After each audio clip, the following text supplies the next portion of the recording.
No vídeo passado, foi uma introdução à nossa reflexão. Basicamente, eu apontei que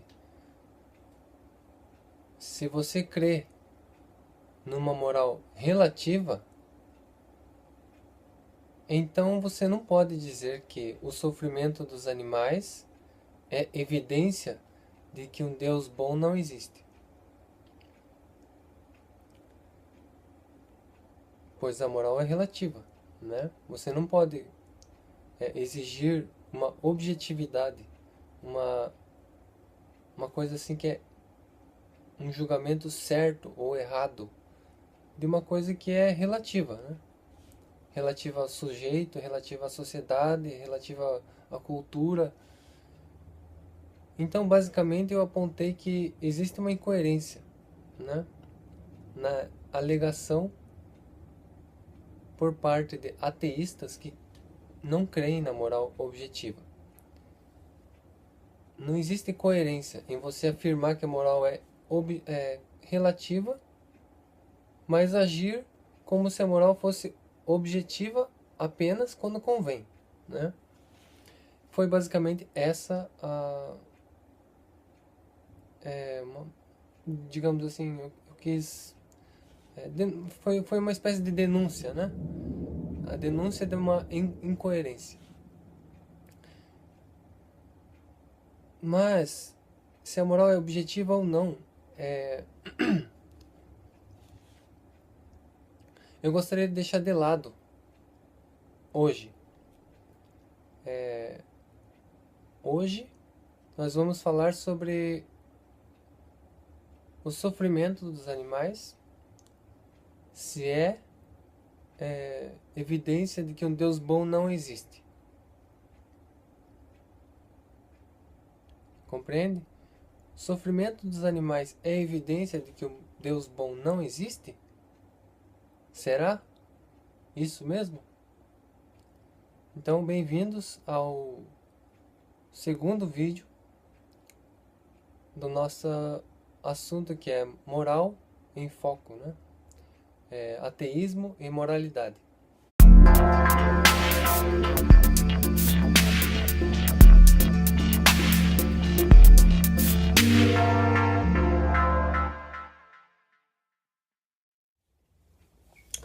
Então, o nosso tema é moral em foco, ateísmo e moralidade. E o tema específico de hoje é sobre o argumento que diz assim que o sofrimento dos animais é incompatível com um Deus bom, né?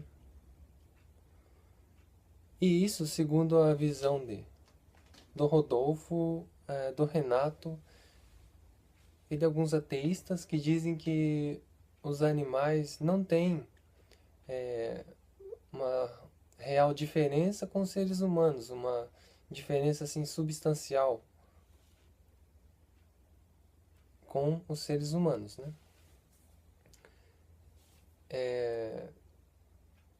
Eles inclusive falam sobre alguns animais e dizem que tratam como se fosse um ser humano, né? Então, vamos refletir hoje sobre a diferença entre os animais e os seres humanos. Para algumas pessoas é óbvio que é diferente, né? Não pode equiparar os dois como se fossem a mesma coisa ou semelhantes ao ponto de não haver muita distinção. Para alguns é evidente que existe essa diferença e para outros não, né? Como é o caso do Rodolfo e do Renato e de alguns ateístas. Então, gostaria de falar o seguinte: os animais, eles fazem parte de uma coisa chamada ecossistema. Esse ecossistema ele precisa ser equilibrado, né? Precisa haver um equilíbrio para que esse ecossistema funcione, para que todas as espécies formem um ecossistema, precisa haver um equilíbrio. Então não é por acaso que um animal é predador de outro, né? Ou um animal se alimenta de planta e um outro animal se alimenta desse que come plantas, né? Os herbívoros se alimentam de plantas e os carnívoros se alimentam de outros animais. Mas isso é porque existe um ecossistema, né? Esse é o nome da palavra técnica para descrever o todo, né? Dos animais, do reino animal. Existe esse ecossistema e esse ecossistema, para funcionar, ele precisa de um equilíbrio. Então, por exemplo, no Canadá, eu vi um documentário que foi retirado o lobo de uma floresta e as renas começaram a se proliferar e começaram a morrer de fome, porque aumentou o rebanho demais e eles estavam se alimentando demais e daí começou a faltar comida. Então descobriram que os lobos, na verdade, estavam mantendo aquele rebanho saudável e mantendo na existência, porque eles começaram a morrer de fome, né? Então eles reintroduziram os lobos. Porque, ou seja, retirar os lobos daquele lugar criou um desequilíbrio que afetou o ecossistema, né? Ou seja, uma hora aquelas renas iam se extinguir, né, do lugar. Se não houvesse esse negócio, esse ecossistema, se não houvesse esse equilíbrio de um animal come outro, por exemplo, se não houvesse alguns animais como sapos, lagartixa, esses animais que se alimentam de insetos, né? Os insetos, eles se alimentam, em sua maioria, se alimentam de vegetais, né? De plantas, né? Então, sem o predador de inseto, logo os insetos tomariam conta de tudo e, consequentemente, acabaria com toda a vegetação, né? A vegetação seria extinguida e com a vegetação extinguida, os animais herbívoros morreriam, né? Na falta de comida. E os animais carnívoros morreriam também na falta de herbívoros, né? Que eles comiam. Então existe todo esse equilíbrio no ecossistema, né? E por isso que existe o reino animal, porque existe esse equilíbrio, porque um animal se alimenta de outro. Bom, mas então o que aconteceu?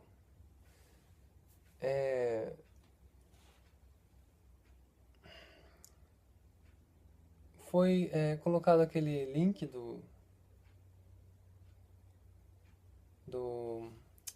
do vídeo que mostra que os animais têm comportamentos morais, né? Isso para justificar que não existe diferença substancial. Essencialmente, nós somos iguais aos animais, apenas um pouco mais evoluídos, né?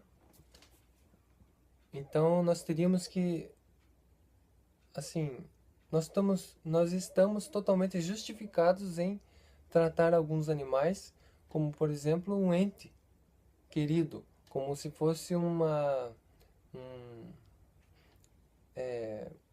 como se fizesse parte da família, digamos assim. Porque não existe diferença. Os animais também são agentes morais, né? Porque eles demonstram comportamentos morais. Vocês querem ver isso? Vocês cliquem no link que eu vou deixar aí sobre comportamento moral em animais. Só que o que eu quero refletir aqui com vocês é o seguinte: a palavra moral, quando utilizada para animais, é uma realidade totalmente diferente. É uma coisa analógica e uma coisa assim, uma analogia assim bem distante ainda. Porque a suposta moral dos animais não é a moral humana. Você não pode dizer que eles têm moral. o ser humano enxerga a moral nos animais porque o ser humano tem moral. Para entender que os animais não têm moral, igual aos seres humanos, para entender isso, vocês teriam que refletir aqui comigo agora, mais ou menos, né? Porque o tempo aqui é curto. Eu vou tentar encurtar o vídeo o máximo que eu puder, mas isso é uma coisa muito complexa e exigiria muito mais tempo. Eu vou fazer um resumo aqui do assunto. Vamos entender que como que funciona a moral no ser humano. Aí, você entendendo, se conhecendo, você vai ver que é diferente dos animais. Você vai ver que não existe moral nos animais, na realidade, né? Vamos tentar refletir junto aí. Então, na vinheta aí desse vídeo, vocês encontram,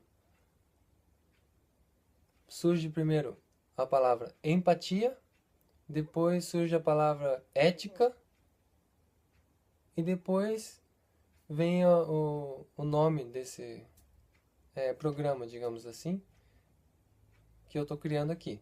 Moral em Foco, Ateísmo e Moralidade. Então nós temos que entender que no ser humano existe a empatia, mas a empatia não é o único fator da moral. A empatia é apenas um aspecto pequeno da moral. Porque além da empatia nós temos a ética. E além da ética, nós temos a razão, né? E existem outras três realidades básicas no ser humano. Eu vou tentar encurtar aqui. Uma realidade. A primeira realidade é o pensamento. A segunda realidade é a vontade.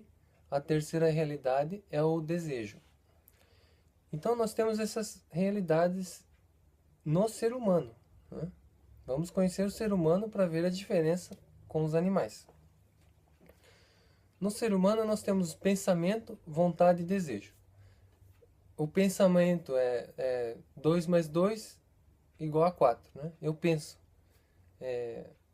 À tarde eu tenho que buscar minha filha na escola. Eu penso, né? Eu penso,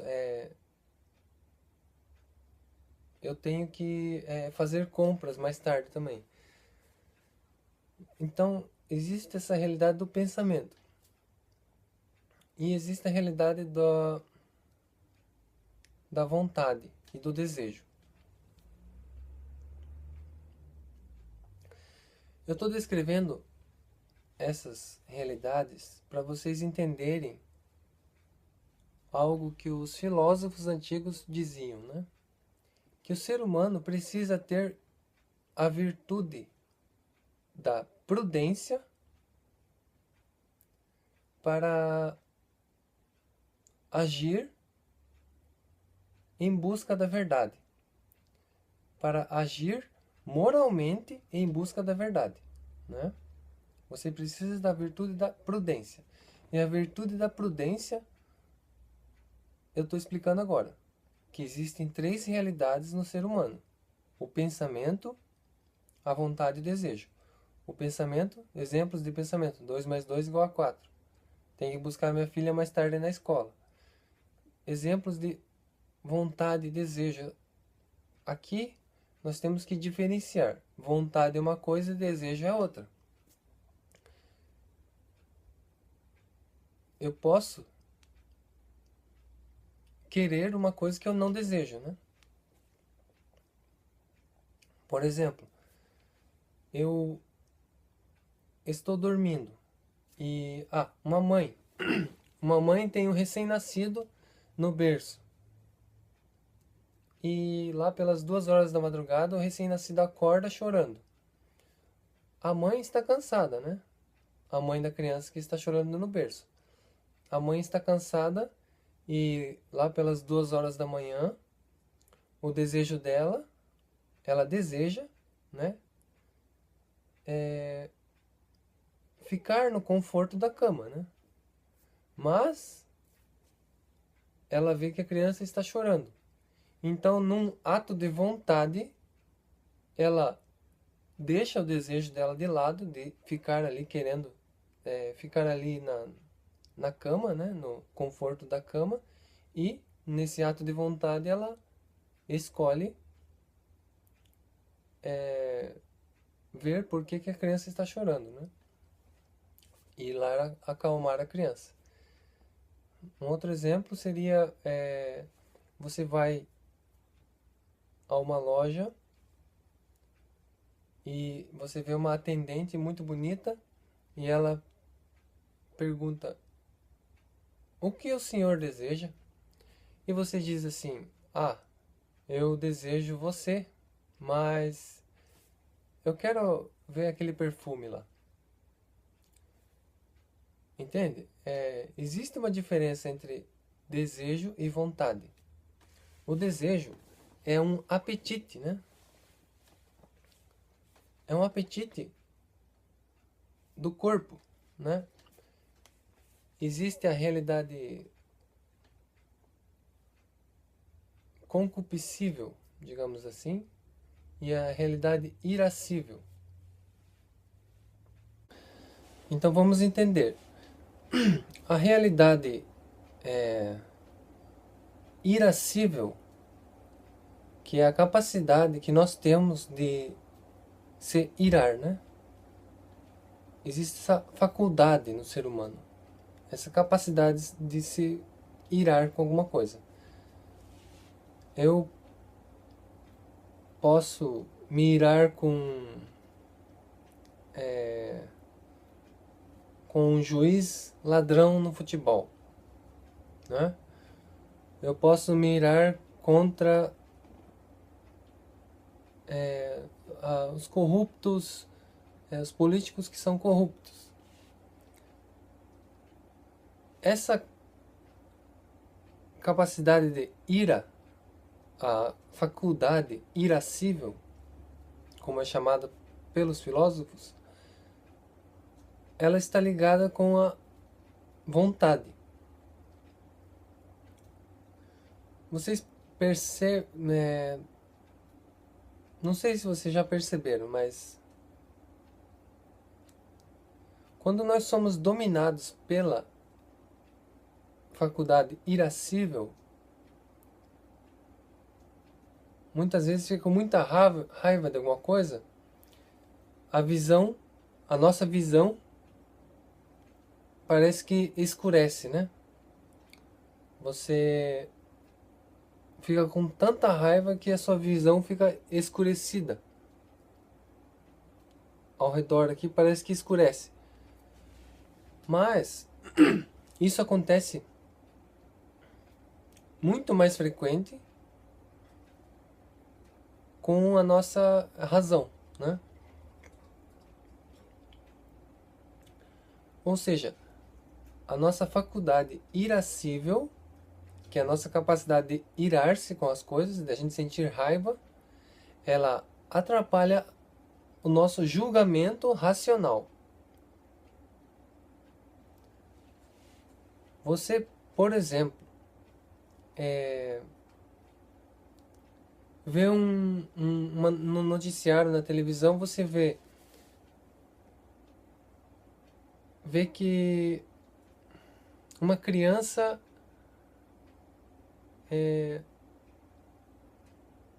foi encontrada morta e parecia que ela foi espancada até morrer, né? Encontraram uma criança que parecia ter sido espancada até morrer. E daí no noticiário aparece os pais da criança. E daí você vê, assim, você vê os pais lá da criança. E vê que a criança foi encontrada morta pela polícia com sinais de espancamento, né? Morreu de tanto apanhar. E você, só pelo ódio só pela raiva que você sente da possibilidade dos próprios pais terem feito isso com a criança, por essa raiva, por essa ira, você já julga. Não. Foram eles, foram os pais da criança. E você já condena antes do julgamento. Antes de chegar, da polícia apresentar as provas ou as evidências que diriam que os pais, que foram os pais que espancaram a criança até morrer, antes de você saber, você já julgou eles como culpado. Condenou a criança, os pais da criança, mas condenou por quê? Porque a sua faculdade irascível, você sentiu tanta raiva disso, da possibilidade disso ser verdade, que você acabou julgando antes de analisar as evidências, antes de você saber a realidade. Se foi o vizinho, se foi um desconhecido, não, você já culpou, é os pais, né? Foi os pais que espancou a criança. Foram os pais. Então, você enxerga, eu estou perguntando aqui, estou pedindo para vocês refletirem junto, vocês enxergam que isso é possível. É possível você sentir tanta raiva e essa raiva afetar a nossa racionalidade, afetar a nossa mente, né, como um todo, afetar a nossa inteligência. É possível isso.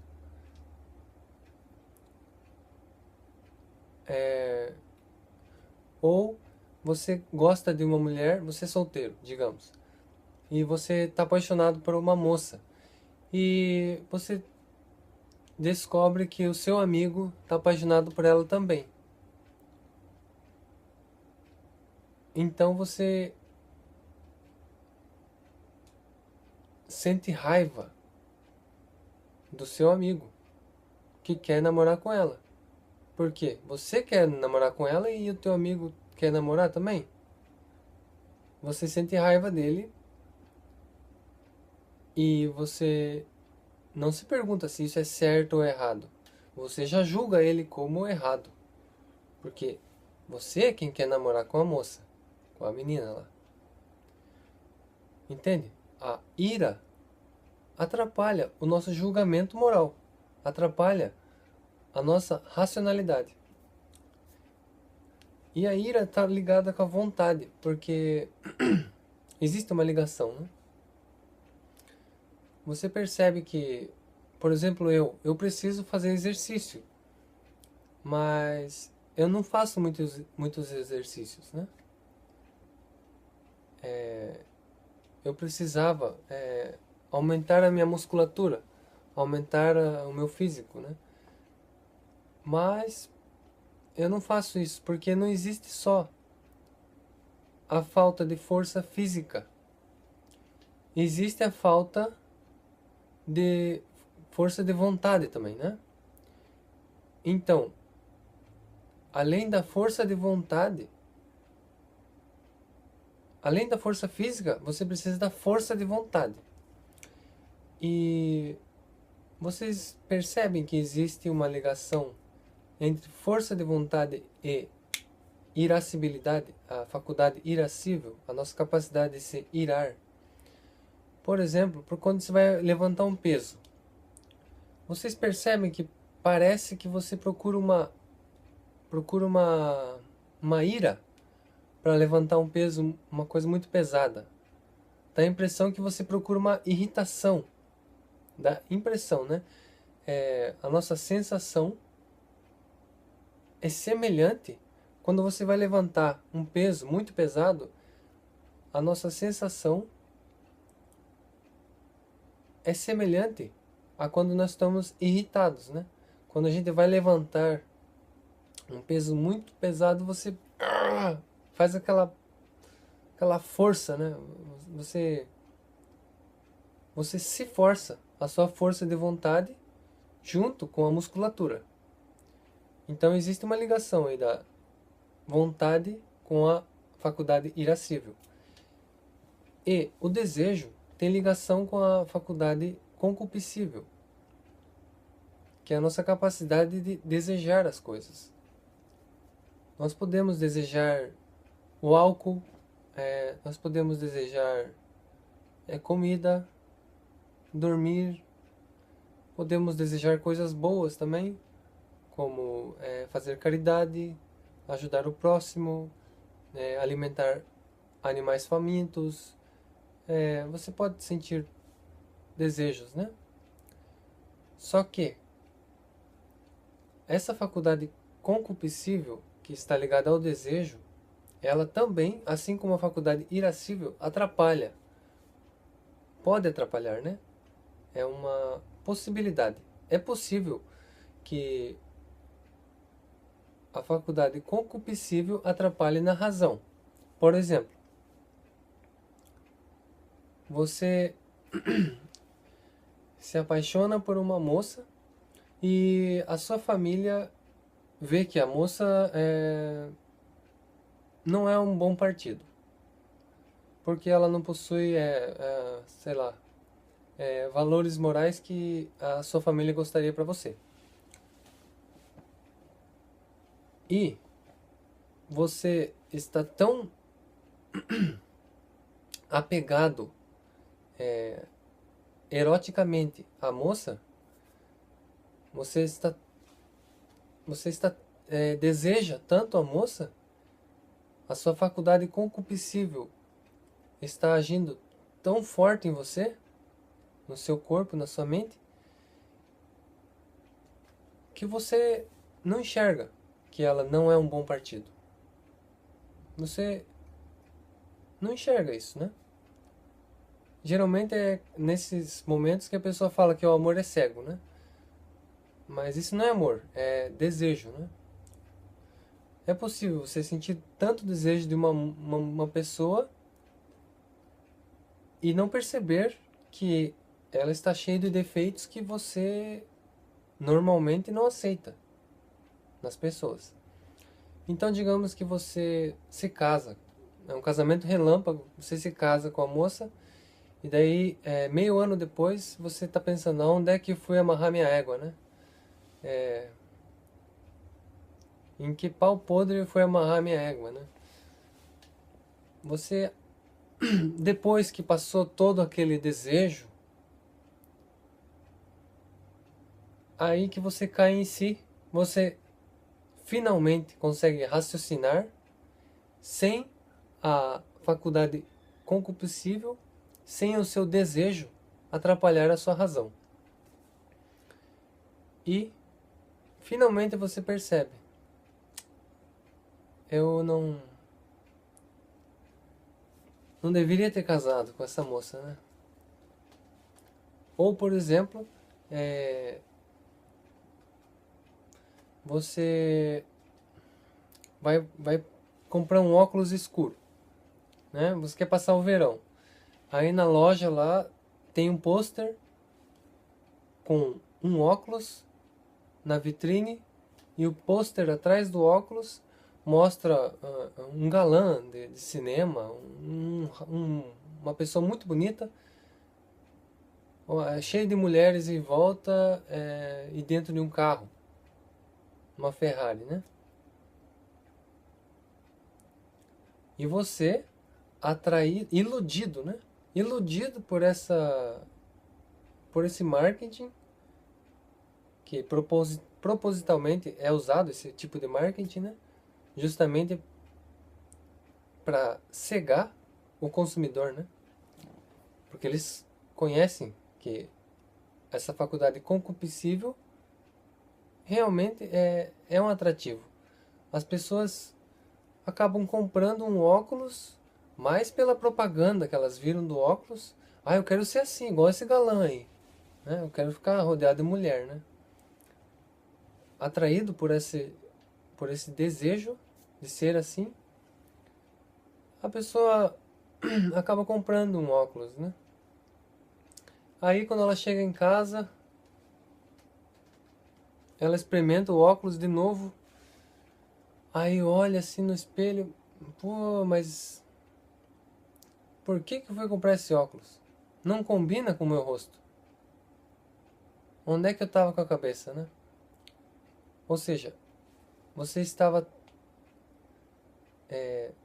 a sua faculdade concupiscível estava agindo em você tão forte que a sua razão não estava trabalhando direito, né? Então, tudo isso que eu estou falando é para explicar a virtude da prudência, que os filósofos antigos falavam que era necessário para buscar a verdade e fazer julgamentos morais justos, né? Ou seja, o que é a virtude da prudência, né? Em suma, a virtude da prudência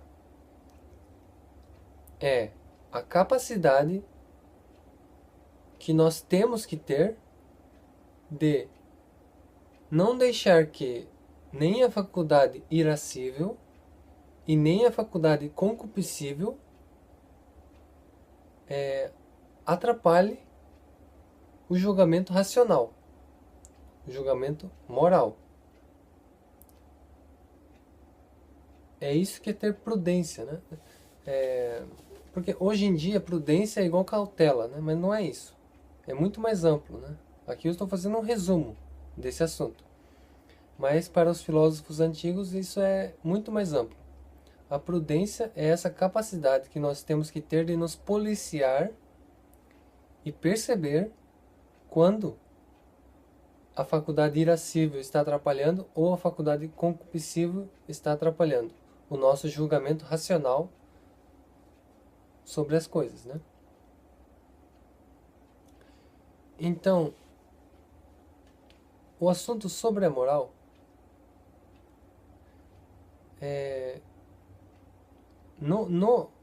nesse assunto, nesse estudo sobre a moral, existem essas realidades que o todo nós chamamos moral. Dentro dessa palavra moral, o que significa a palavra moral, está uma ampla realidade que só existe nos seres humanos. Tudo isso que eu descrevi agora só existe nos seres humanos, nos seres racionais, nos animais racionais. Não existe nos animais irracionais. Por que não existe nos animais irracionais? Porque eles não têm razão, né? Vamos pensar mais um pouco. O que significa ter moral? Pensa comigo. Pensa devagar aí. O que significa ter moral? Moral significa o seguinte: você tem deveres morais. Entende isso? Você tem deveres morais. Você tem o dever de agir de uma forma específica. Se você não está agindo daquela forma, você não está sendo moral, não é? E por que você tem o dever moral? Porque você tem a razão, porque você tem a racionalidade. Você tem o pensamento, a vontade e o desejo.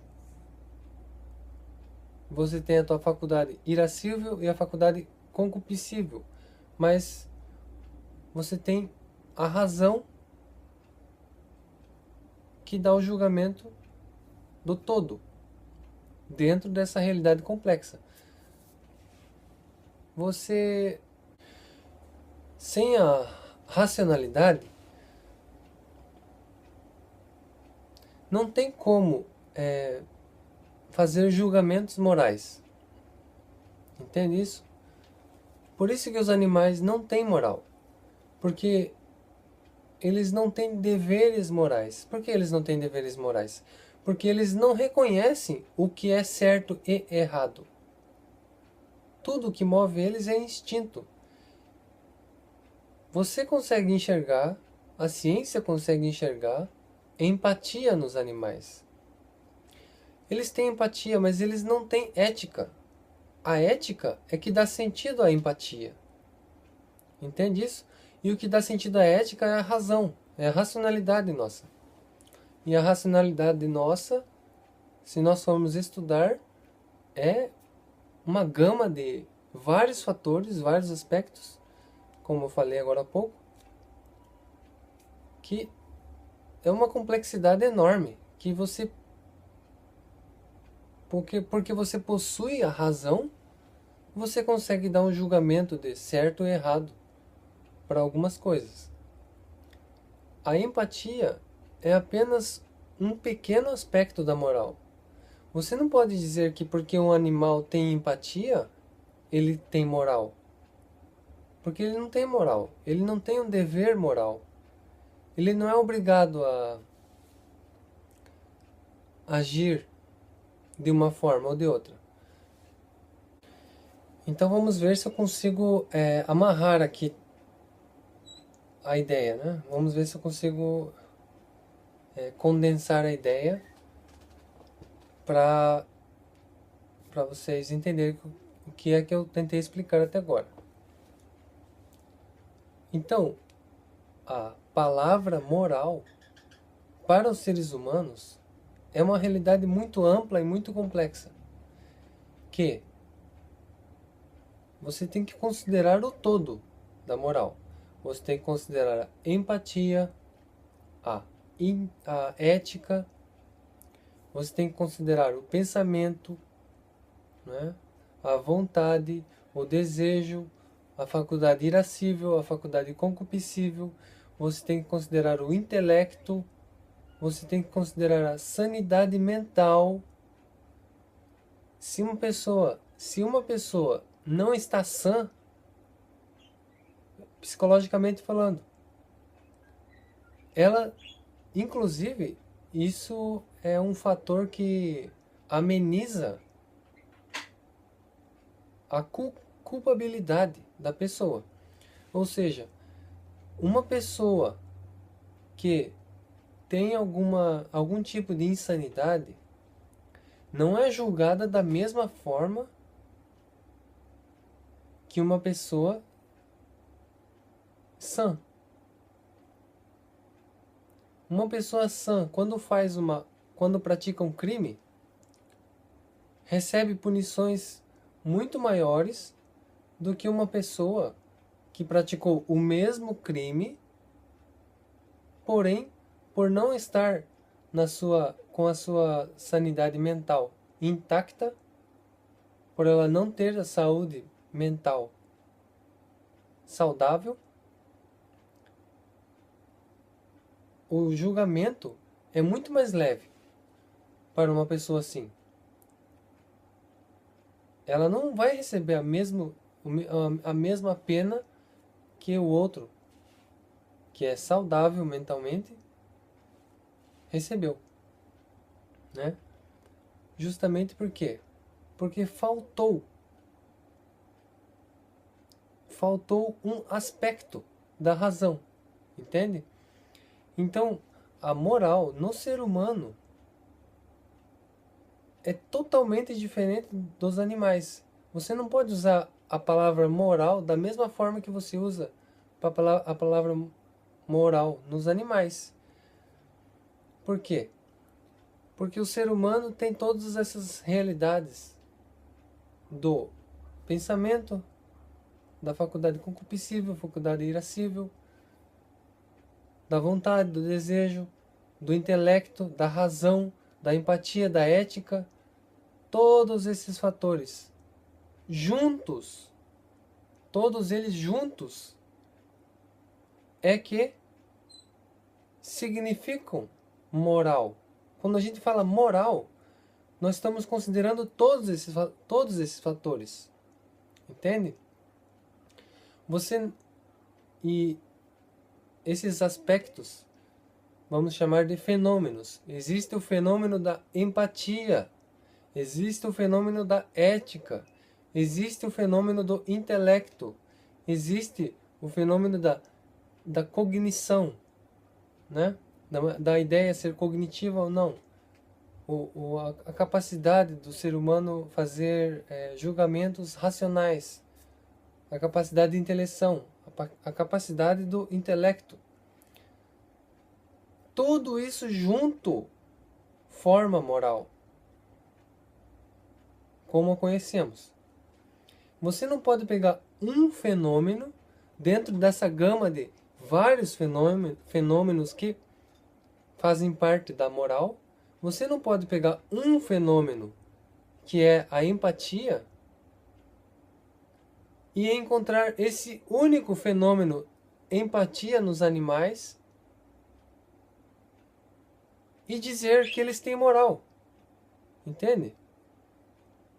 Porque a moral é muito mais ampla do que empatia, do que reciprocidade.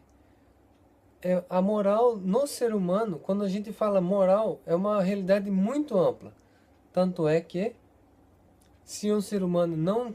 Se falta um aspecto da moral no ser humano, como por exemplo, a capacidade de alguma patologia, algum distúrbio psicológico na pessoa, já isenta a pessoa de responder moralmente por certos atos, entende? A falta de apenas um aspecto, a falta de apenas... Depende do aspecto, é claro, né? Mas a falta de capacidade, a falta de sanidade mental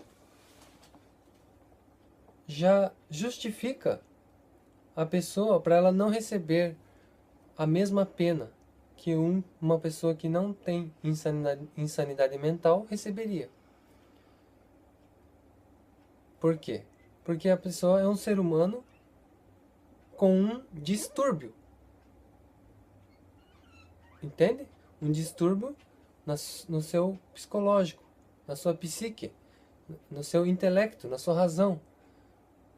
Falta-lhe alguma coisa, né? Falta-lhe. Agora, o que dizer dos animais? Que falta praticamente tudo. Não pode usar a palavra moral como nós usamos para nós, seres humanos, e aplicar aos animais. O leão mata a zebra. O leão mata a zebra. Ele não praticou um assassinato. Ele não pode responder dentro de uma legislação do ser humano, entende? Um cachorro morde um ser humano, digamos. Não foi com a cara, estava fedido lá, ele mordeu o cara. Você não pode agora querer prender o cão porque ele mordeu o ser humano. Por que não pode prender o cão por morder o ser humano? Porque ele não pode responder moralmente. Porque ele não reconhece que tem deveres morais. Se os animais reconhecessem que eles têm deveres morais, eles não seriam animais irracionais, né? Eles seriam como nós, então eles seriam de nós. Então eles não seriam esses animais que a gente encontra. Animal como cão, gato, leão. Os animais irracionais. Porque não faria sentido a definição de homem, entende? O homem foi definido por Aristóteles, né? Animal racional. A definição de homem diferencia o homem dos outros animais. Vocês falaram que os animais são... nós somos animais também. Mas... Poxa vida, eu tenho que falar o óbvio. O homem é um animal, mas o homem é muito mais que um animal irracional. A racionalidade do ser humano praticamente é uma realidade, como é que eu vou dizer? É uma realidade que tira o ser humano do reino animal como os conhecemos no ecossistema, entende? O ser humano não faz parte do ecossistema. Então vocês não podem usar moral, a palavra moral, da mesma forma que é usado para o ser humano, porque os animais não reconhecem deveres morais. E nem você pode exigir deveres morais de animais. Entende? Por quê? Porque nem de ser humano, nem de todo ser humano você exige dever moral. Se um ser humano tem uma insanidade mental, você não exige o dever moral comum a todos nós. Portanto,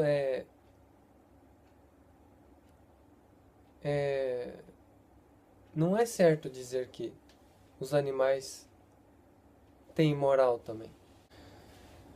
Então é o seguinte, existe na psicologia, existe uma coisa chamada antropopatia ou antropopatismo, né? Ou antropomorfismo, hipersensibilidade de detecção de agentes. Existem vários estudos, né?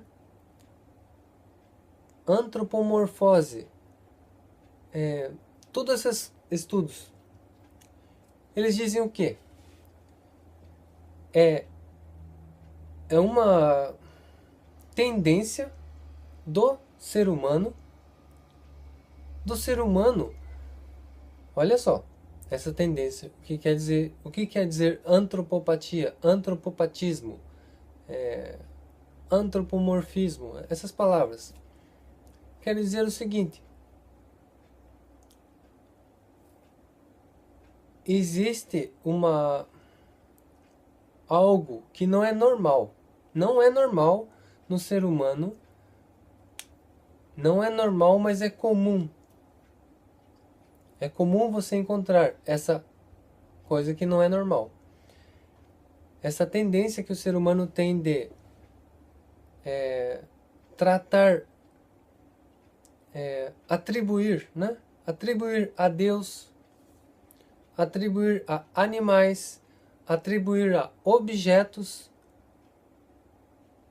realidades que fazem parte do ser humano. Entende? Antropopatia, antropomorfismo. Você atribui sentimentos, intenções, realidades do ser humano, você atribui a Deus, você atribui a animais, você atribui a pessoas, a objetos, né? Então isso não é uma coisa normal. Você tratar o animal como você trata uma pessoa. Isso, hoje em dia, é muito comum. É muito comum você ver pessoas tratando, às vezes trata melhor um cachorro do que uma pessoa, né?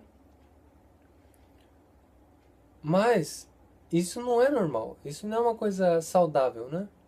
Inclusive existem estudos, se eu encontrar aí, eu coloco aí no link na descrição do vídeo, estudos que indicam que, por exemplo, não é saudável nem para o ser humano e nem para o animal você tratar o animal como um ser humano.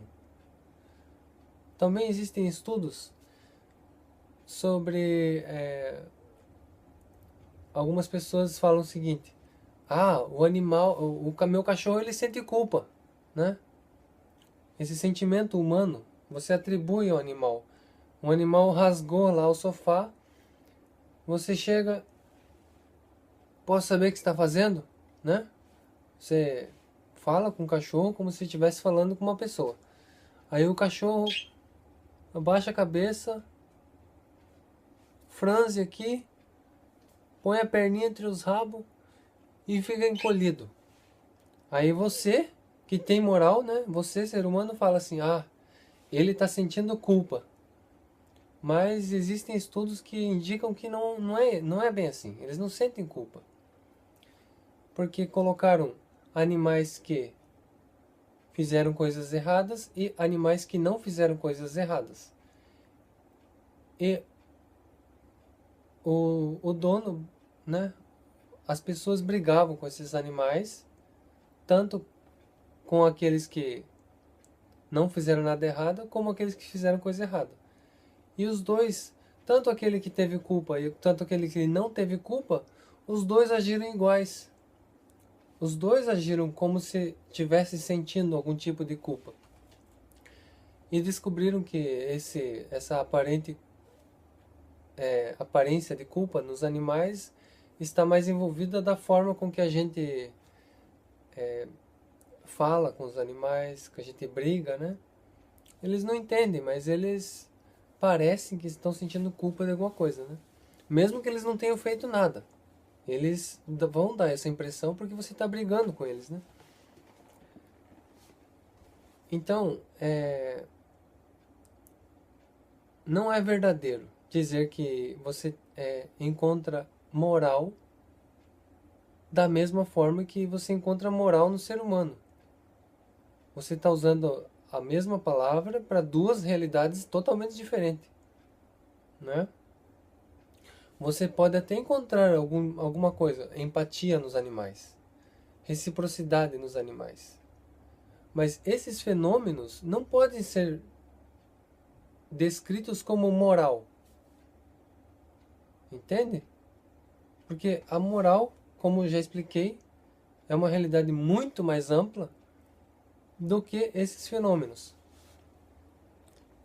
E você atribuir sentimentos, intenções, lidar com animais como se estivesse lidando com um ser humano, isso não é uma coisa normal também. Se fosse normal, não existiria esses nomes.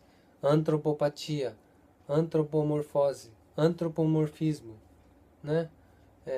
Hipersensibilidade de detecção de agentes. Não existiria esse tipo de definição. Então é o seguinte, animais são animais. Eles são igual coisa, né? E sobre isso que eu gostaria de falar no próximo vídeo. Inclusive, o Rodolfo ficou... ele falou, fiquei horrorizado com o que você falou, né? Porque eu falei que animal é igual coisa. O ser humano usa animais. Entende? O ser humano tem direito de vida e de morte sobre o animal. Ai, credo! Vocês falam... O Rodolfo falou, eu sinto nojo de você. Poxa, mas ele fala, eu sinto nojo de você comendo bife, né? O ser humano tem direito de vida e de morte sobre o animal. O dono da vaca mata a vaca. E não vai preso. Muito pelo contrário, vira festa num churrasco. Um churrasco vira festa. A vaca morta. Por que isso? Porque o ser humano usa animais. Agora, você faça a mesma coisa com um ser humano para você ver. Mate uma vaca e mate um ser humano. Agora, uma pessoa mata a vaca, a outra pessoa mata o ser humano. Quem vai pra cadeia? Eu tô meio assim, abismado com eu ter que falar essas coisas óbvias, né? Mas é a loucura do mundo atual, né? Então, o próximo vídeo será sobre isso. Animal é a afirmação minha, né? Vocês não são obrigados a concordar, mas vamos analisar isso. Animal é coisa. Animal é coisa. O ser humano usa animais. O ser humano usa animais como ele usa objetos, né? E nós vamos ver sobre isso no próximo vídeo. Até lá então.